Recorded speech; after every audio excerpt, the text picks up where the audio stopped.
Hey everybody, welcome to the Bulletproof Marketer. Christopher Tompkins here. Got a lot to talk about on a subject that I have a lot to say on. Actually, is there like a subject that I don't have a lot to say on? Yeah, I know. Don't answer that question. It's rhetorical. But we're going to be talking about the almighty sales marketing handoff and how we can fix that sales marketing handoff or marketing sales handoff, however you want to say it, and how we can make sure that our MQLs turn into SQLs and then convert into actual customers, clients, what have you. So, we're going to be talking about debunking some of those problems and kind of finding out where the systematic issues are in either your marketing strategy, your sales strategy, or the communication between the two departments. So, we're going to be covering all that stuff. I'm going to be digging up lots of skeletons and throwing them out there so everyone can feel seen because a lot of the problems that I've seen in fixing this kind of synergy are pretty similar. So I will share those with you just in a few minutes. And if you are, I'm going to welcome all of our new listeners. Or if you're watching us on YouTube, hello, hello, hello. It's me. It's Chris. I'm Chris. But yeah, we come live every single week. This is our new season where we're talking about some of the top issues that I have seen with a lot of the clients that I work with, either through my work at the Go agency, through our campaign side, or through my own fractional CMO work and consulting, where I work with lots of different companies from nonprofits up to multinationals and help them with their marketing and sales and beyond. So, a lot of these topics are ones that are dear to my heart because I'm really passionate about it. Because it's called the bulletproof marketer, right? Right here. I'm pointing over here, which is no bullshit marketing advice. Okay. So while the everything here is going to be my opinion, this is the opinions that I've gained through actual living and relationships and doing things and failing and succeeding and everything in between. So a lot of the things that I'm going to say are not going to be things that other people would probably say because they're going to give you lots of step-by-step processes to follow. But I understand that every process needs to be organic when it comes to marketing. And you can only really find the thing that works the best for you if you try some things and you really monitor. Think about marketing and strategy. Well, just strategy and a sales strategy, a marketing strategy, strategy in general. It's just like a diet. You can't just follow the diet that everybody is following right now because it's the trending thing that's going to work for you and expect the same results of the people that are high performing in that category. Some people don't work great if they have to count calories. Some people work great at counting calories. Some people don't like to work out. Some people really exceed. So, and also there's different body types and different physiologies. This is the same with sales and marketing, folks. That's kind of unique. There's all the main things that you would say with diet and exercise. Move your body and eat less. Hey, there you go. What a tough thing to say, which there's those types of things in marketing and sales as well. But I want to go above and beyond and kind of share things that are really going to help just give you some more food for thought for you to discuss with your team or even just for you to chew on and marinate on to see if that should be poured into your next strategy. So if you like the sound of that, I have some things for you, some freebies. Obviously, you can subscribe at any point to our podcast. It's free anywhere podcasts are found, Spotify, Apple, wherever. And also, we have our YouTube page where we have all the videos of me doing our podcast. So you can find that on our YouTube channel for the Go Agency. If you go to our website, thegoagency.com, you will find our blog page. On our blog page, there's tons of really insightful articles that I try to write to help you directly address an issue and give you some new perspective on issues. So definitely check those out. We do have a newsletter as well that I put out twice a week with all the stuff that I feel is fit to show you. So anything that I've seen that I thought was cool that you might want to try out in your campaigns, I'm going to put it in that newsletter. So I'm not trying to really sell anything. I'm just basically trying to help everybody do a bit better with how they are executing the marketing and sales strategies. So check all that stuff out. There's a free AI ebook that we also have on our website. It's really good if you're trying to kind of figure out how to find your way in AI and how AI would work in your business. If you're kind of using it and you're a pro, not just because you use ChatGPT like it's Google, but if you use a lot of different AI on your regular daily basis, this might be a little bit too elementary for you. But if you were just starting out and you want to find out the best way to utilize AI, grab that ebook absolutely for free, no obligation on my website, thegoagency.com. So there's that. Now let's get back into our subject at hand. Oh my God, marketing and sales. All right. So, like I was telling you before, I do a lot of consulting and I consult with a lot of companies. Why do I do that? I have the knack for problem solving and figuring out what needs to happen to create success. And that's through seeing a lot of failure in my day. Not in the campaigns that I've done. I mean, I've had some campaign failures in my day. I'm not infallible, but I've seen how other people handle things ineffectively. And usually that's when it's like, hey, Chris, can you come in and help me? And I look, and then I look for the problems, right? Because that's what I've been hired to do. So, what I wanted to kind of share with everybody straight off the bat is I've very rarely seen a marketing and sales team work simpatico. It's very, very rare. And if it is, if you are one of those rarities, I'm happy to hear it. I'm happy to hear that those types of scenarios do exist. But they're relationships that really need to be cultivated in a way that is very, very specific. You need to very, very specifically understand what everybody's motivation are, what everybody is being rewarded by, what is the overall riding goal of the company. These are a lot of main things that need to be kind of agreed upon in order for that baseline of that relationship to really be something that you can stand on. So, one of the things that I would say is if we're looking at one fixable moment, a fixable moment is if you are able to put forth a goal that marketing and sales have equal interests in delivering on. Now, that could be a company goal. Now, if my goal in my company, I'm setting goals like, okay, 2020, 26, more visibility. I want to like ramp up our email list and I want to close 4 people a month and I want to do, okay, I love all that for you. And I think that's really good. Rah, rah, rah, sis, boom, bah. But then how am I going to quantify that? How am I going to communicate that? And how am I going to hold myself accountable to those types of results? So, I'm sorry, any goals that you have should be smart. They should be simple, they should be measurable, and all of the rest. So, this is pretty much marketing 101 stuff, right? So, if you have a goal that you want to generate 10 MQLs per month for marketing, marketing qualified leads, if you're missing the lingo, no problem. Not everybody uses this lingo, this terminology. So an MQL is a marketing qualified lead, meaning that it is qualified by the marketing department to be good for sales. Then sales would get and it's generated by marketing, right? So then marketing would pass to sales, and then sales would turn it into see if it was a sales qualified lead or an SQL, and then work on that, put it into the pipeline, and work it through conversion. Get it? MQL to SQL to conversion. Hey ho. So what would I need to do in order to hold everybody accountable on that line to work together to create that MUL to SQL to conversion? If I'm saying I want 4 MQLs and the sales team needs 3 SQLs and we're looking for one close, that seems like a very good kind of funnel, right? Because funnels go like this. They don't go like this. They're not like a stovepipe. They don't go like a pyramid. They go from big to small because you're sorting people as you move them down the funnel. This is all things we know. We know this. This is not new. I'm just reminding of you of the things that people forget when they get in their feelings and get too overly personal about stuff.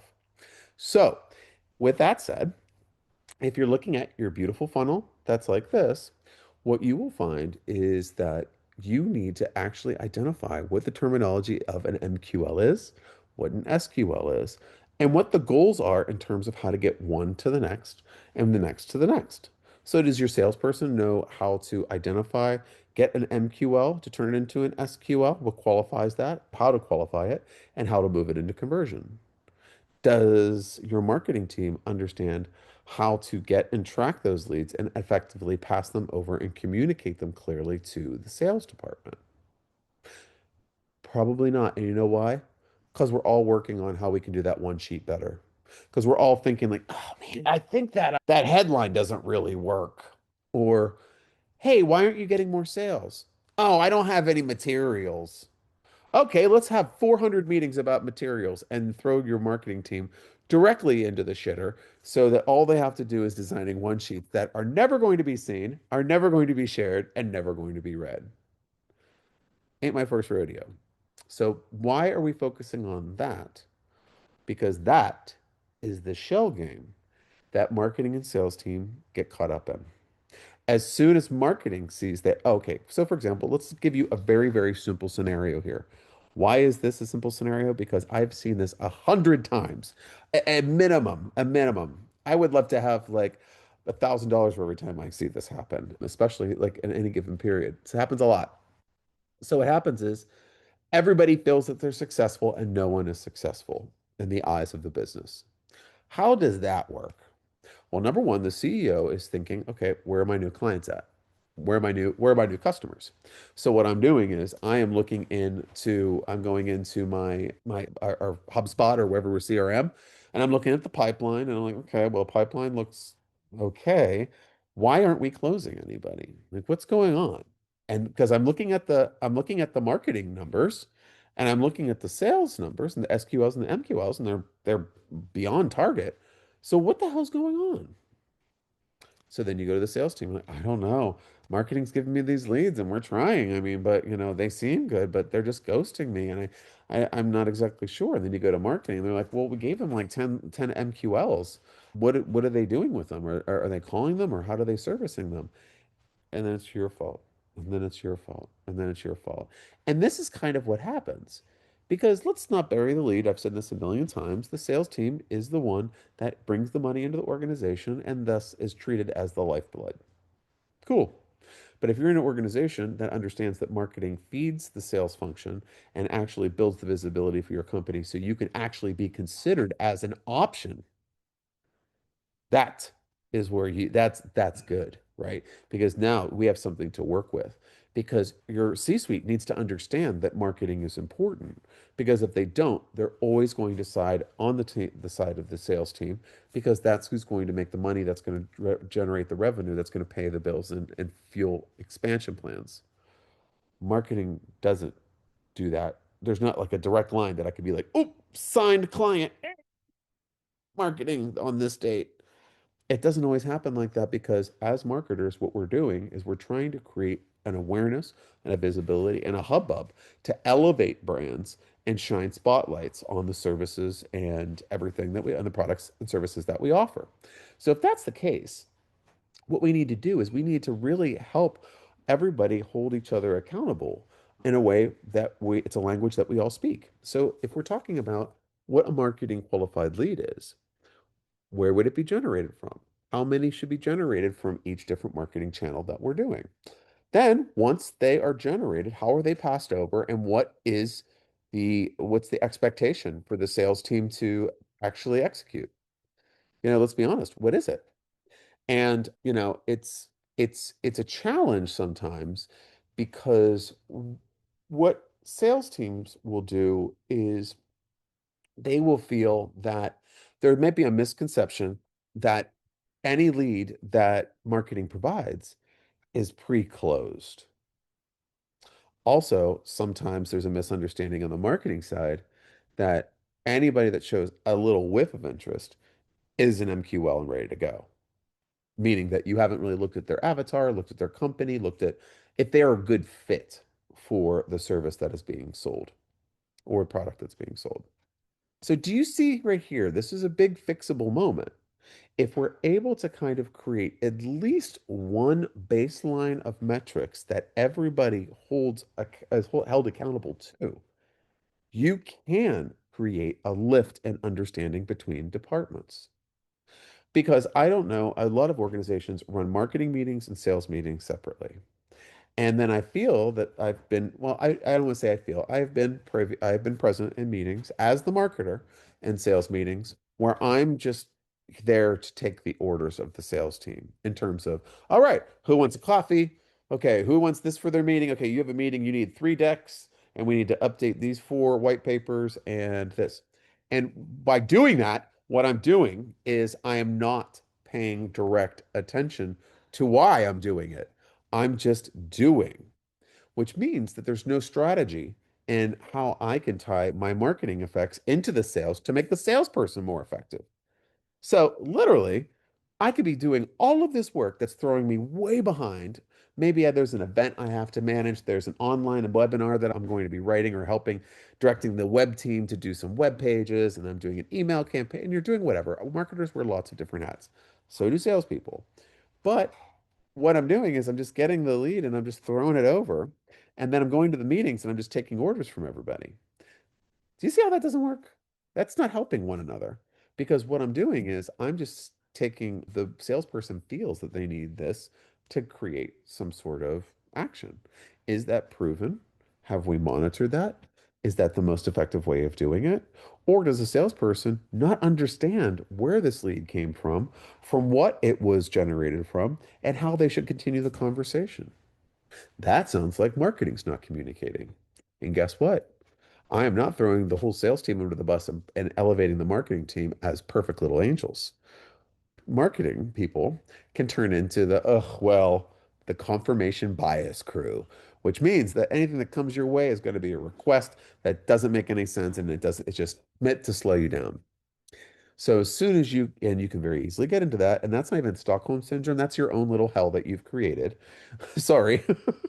Or if you're in a company where that is the case, it's probably not a good fit if you're a strategic partner. But there's a lot of marketers out there, not myself, but a lot of them out there that love to just do what they're told because then they can rest on their laurels that that's what they were told. I didn't know I had to do anything else. I was just doing everything that everyone was asking of me. But if you want to be in a company or an agency or whatever that is growing, you need to get the people that are facing your prospects and the people that are finding your prospects to be singing from the same hymn sheet. It does, I mean, it's so funny that I have to say this, but I do this all the time. And literally, I have found out how to present the same idea 30 different times because some teams are so in the weeds with how they feel about their role, how they are doing everything themselves, no one's supporting them. Marketing doesn't know what we're doing, sales doesn't know what they're doing. They're supposed to be closing meetings, they're not giving us anything. We gave them 25 meetings, they never followed up on them. Cool. Great.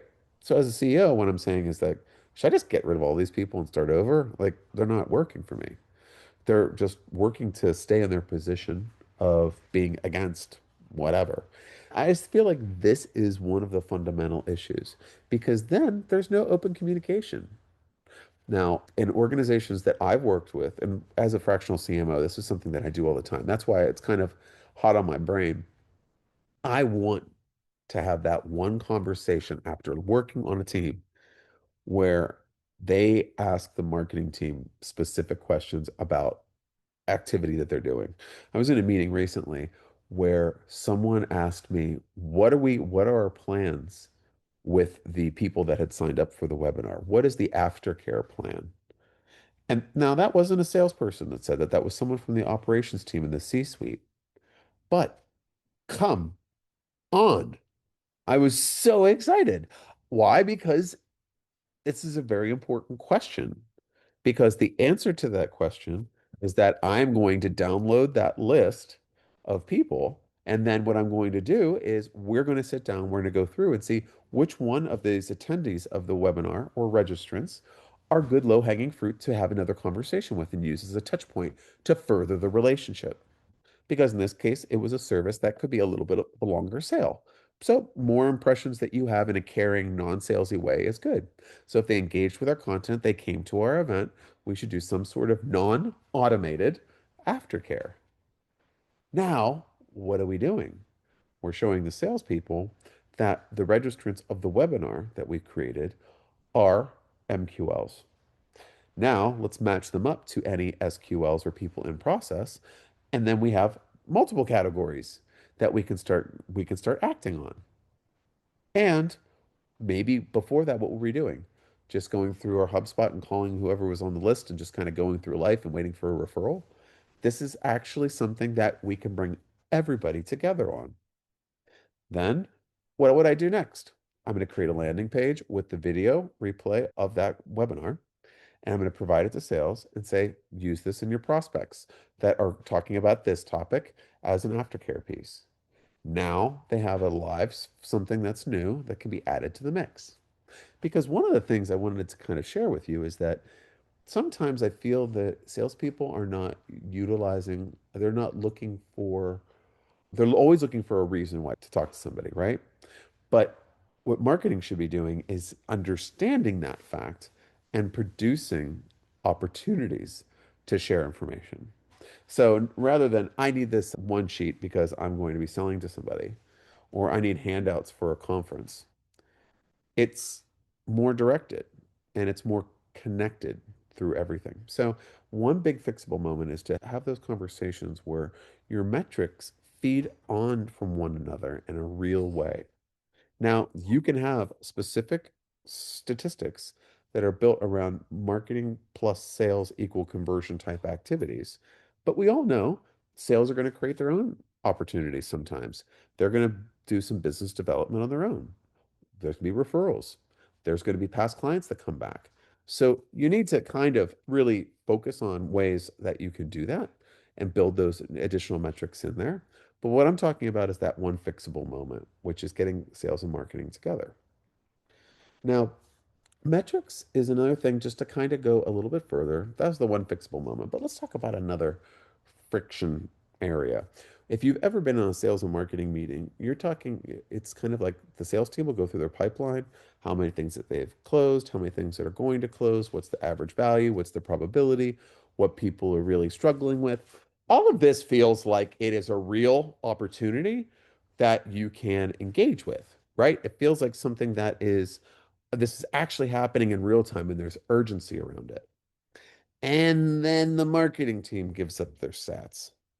We received this many new people onto our database. Cool. We had this many, we had an increase of 4% to our visitors to our website. These feel like dead statistics when they're against more actively moving sales statistics. So, one of the things that I feel really, really works in helping create more synergy is to use metrics that are of the same value for sales and marketing together. So if there are, for example, if there has been an event, look at the event on both sides. The goal of marketing is to create a beautiful event. Does anybody get an award for creating a beautiful event? No, because no one could come. No one could engage, and you can get no outcomes. Wow, look at this. I really worked hard on this. Cool, nobody came. I don't give a shit. Do you know what I mean? So what we want to do is we want to look at, okay, well, how much interest did we get? How many people interacted to those posts on social when we did it? How many people responded to the emails? Did people unsubscribe? How many people signed up? What are these people's backgrounds? Are they different companies that we're targeting? Are they, this is real stuff and it's active stuff. So if you're talking about that, and then you're going to say, hey guys, I'm going to be giving you a list of 85 people that went to our webinar, and we're going to then we suggest that we're going to sit down and kind of go through them because I want to understand if we targeted the correct way. And then you start creating that conversation because then you're going to actually speak to them and say, well, do you know what you're supposed to do with this information? Do you know how many times I've had to build a webinar because the sales team needed something to sink their teeth into? And then the marketing department filled the webinar and the salespeople never promoted it. I would say 9 times out of 10 when I do a webinar that's been requested by sales teams, that's what happens. And this is why. It's why do we feel that if we dive down on the marketing side versus the sales side, if on the marketing side, we're diving down and we're saying, okay, we want to execute this many people to put them into the funnel so that we move from this direction and boom, boom, boom, boom, boom. So everything's lined up, right?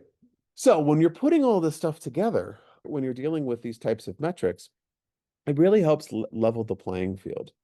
You know, another thing that I have seen is another problem that can be systemic in marketing and sales departments, which are the request for materials on a regular basis, like a little bit too much. of a request on materials. So let's talk about that for a second. What does that mean? I have worked with hundreds of different companies in a very intimate way on their sales strategies, on their marketing strategies, on leadership, on thought leadership. And one of the things that is one of the, I think, the biggest misconceptions is that in order to do better marketing, you need more materials. Now, there's caveats to this argument, right? There are very highly technical products and services that require lots of explainer videos, sheets, one sheets, presentations, what have you. But what happens is, and this is something that, especially if you're dealing with a service, if you're creating anything that should feel like it's customized for an individual, you shouldn't be putting creating main categories of promotional items for industries.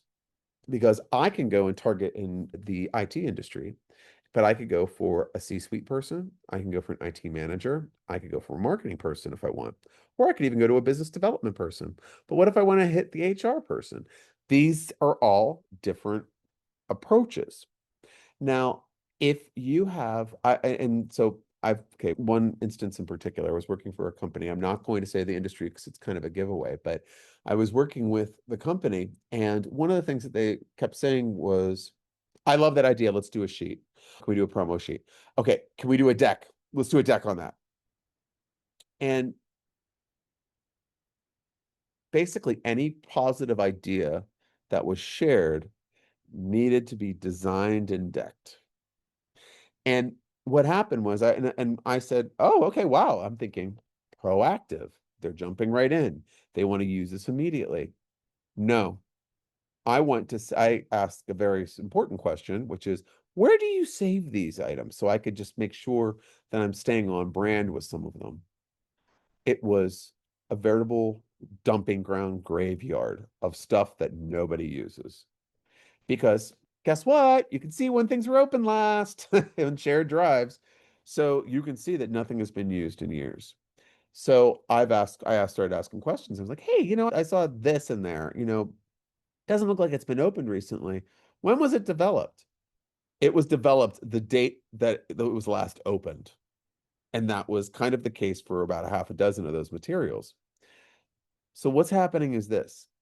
You're paying for a marketing person who becomes the assistant to the sales department based on needs that are not really quantified. So, how do you make a marketing person feel good? And how do you make a salesperson be successful?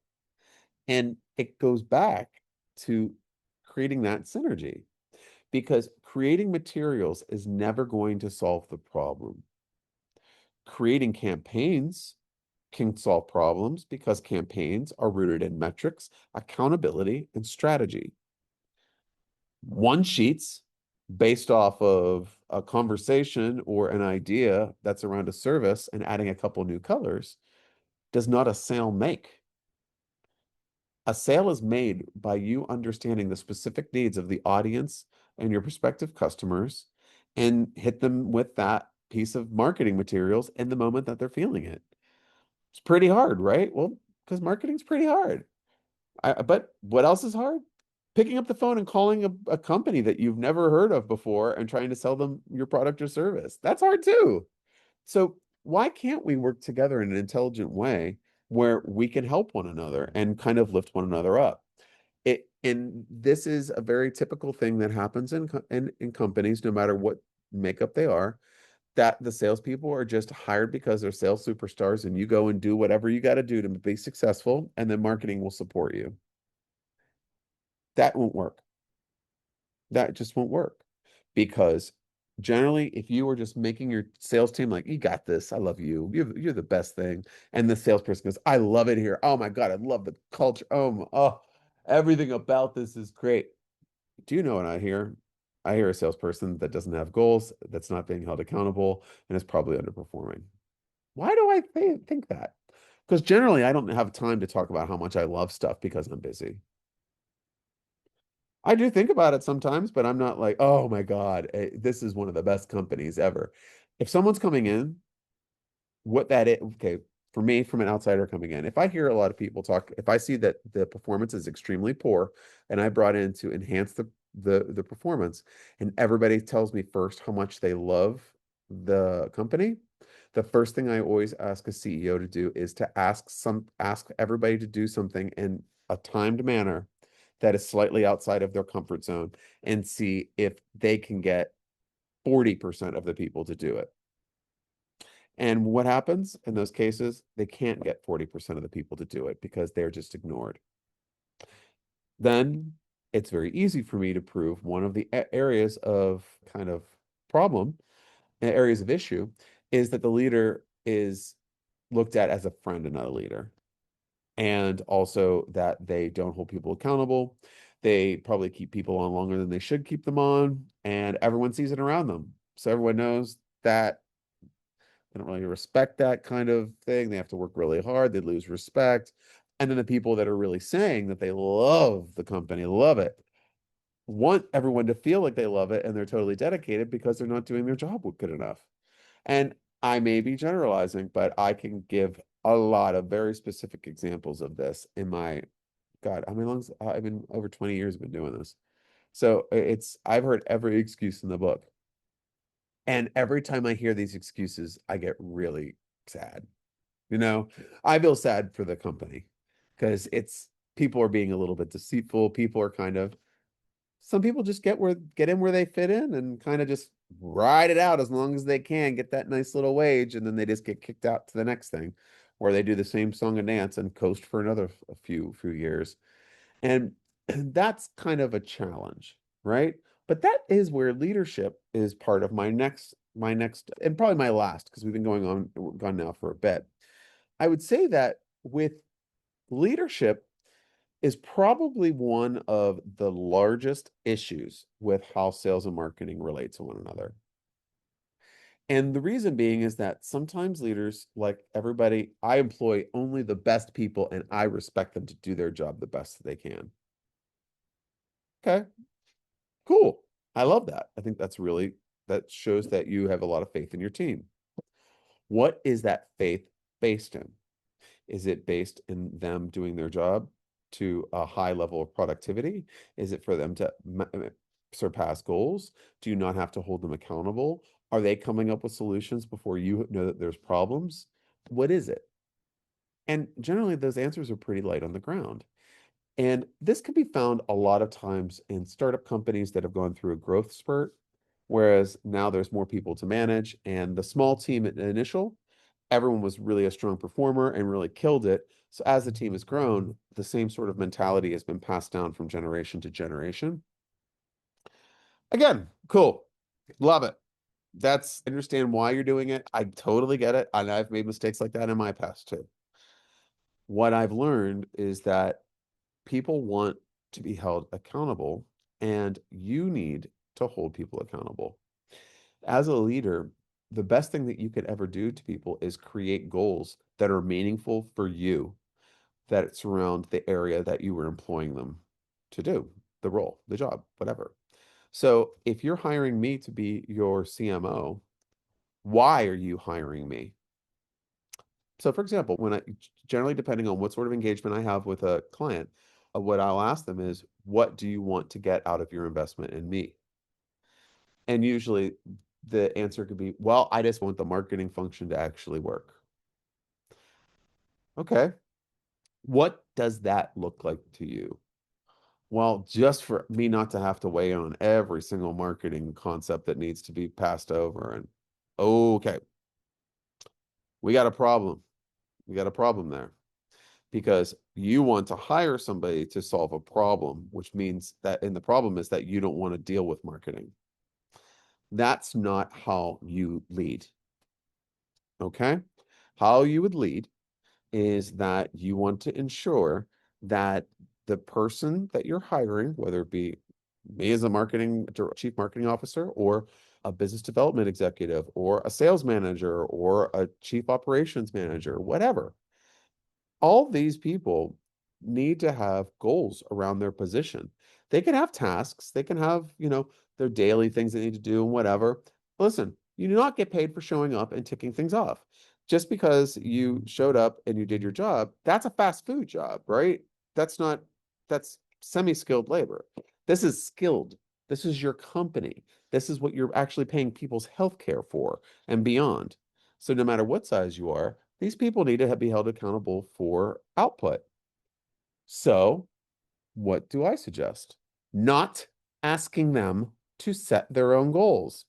Number one, why would I do that? Because that shows that they have no idea. You're letting them be in charge of what they could actually do. And then if they can make a compelling case, they'll close you on it.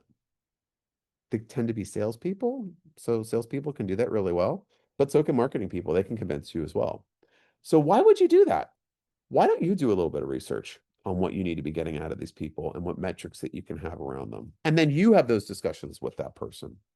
Why don't you understand that marketing is we are really, really tanking on our website. And I know just from speaking to my peers in the industry, the websites are really, really important. So I feel like we need to be doing some work around SEO as well as website visits.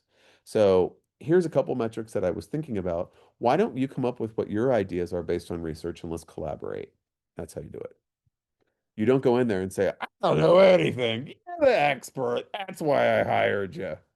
How do you manage them then? If you're telling them right off the bat, I don't know anything about anything that you do, how easy is it going to be for them to fool you for an extended period of time? Why am I talking about this to the leaders out there? Because we're usually the ones that don't want to hold us accountable. It's always our team members that aren't doing it, or I don't know what I can do to motivate them, or I don't know. I just told you. Create goals for themselves. Create goals for every single one of your individual employees. Make sure that they get there, and if they're not getting there, hold them accountable for those poor results. Watch how fast people will start performing or get the hell out of there. You'll save so much money and wasted labor than you can shake a stick at. I'm honest. It's the truth. Anytime that I mean, come on. Anytime you put someone on a performance plan, what does that do? That creates the exit music when your Oscar speech is too long, right? So I either love the company, I love it so much here, it's so great, love you. And then I might get off my ass and work because I actually believe that and it's true. Or I could be like, shit, gigs up, totally go on autopilot and start looking for a job. Well, hey, no problem. I've already put a plan in place to hold you accountable for this bad activity that I kind of thought that would happen. So you're gone. And then you have a fully cooked exit plan, but you also are holding everyone accountable. So with a lack of accountability from leadership, it's very hard for sales and marketing teams to be successful because I've also seen with leadership in this way that they'll change their mind constantly about what's important. And what that does is that does not create consistency or an even keeled lift to the execution of your marketing campaigns. This, and I'm telling you, this is not unique. This is systematic across the board. I don't think I would say the CEOs that I've met and interacted with probably at the last 6 months, I don't think there was any that came to me and goes, "Oh my God, I love marketing. It's really one of my favorite things. I'd love to see how you're going to execute it." They say, "Your problem." And I love all my CEOs and I love everybody and I work to help them understand that.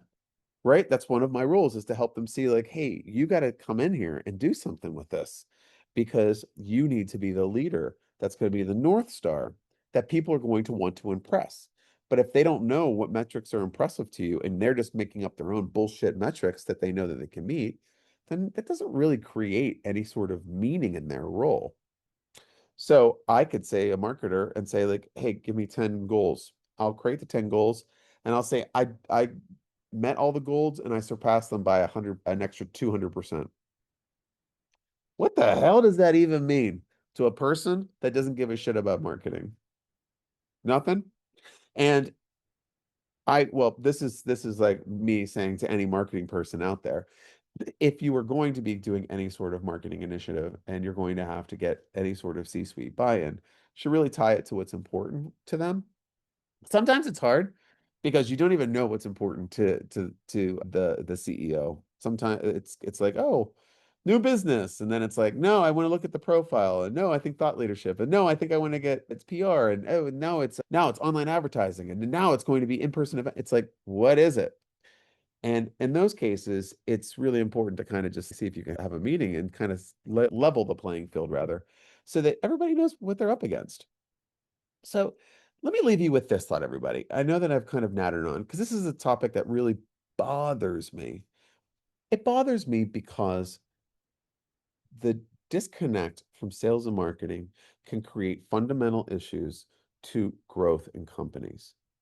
And many times leaders identify the issue in sales and marketing, but don't hold them accountable fast enough to not experience dips in growth. And then there's lots of scapegoats for the CEO to go after. It could be the person that was leading the sales, the person that was leading the marketing, the assistant that sent out the email blast to the wrong person one time 2 years ago. Like, this is kind of how things go. So if you're able, if you really, as a leader, if you want to really reinforce your sales and marketing function so they don't work like independent paddles, if you're like in a rowboat and I have an oar on one side and you have an oar on the other side and we're going in different directions, we're going to go in circles.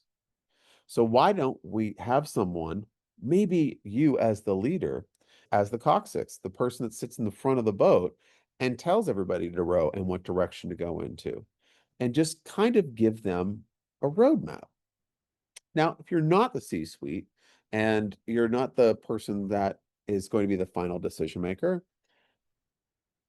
I think making sure that there's understandings as to how you can tie your work to the goals in the business, whether it be sales, if you're a salesperson, marketing, if you're a marketing person, or whatever.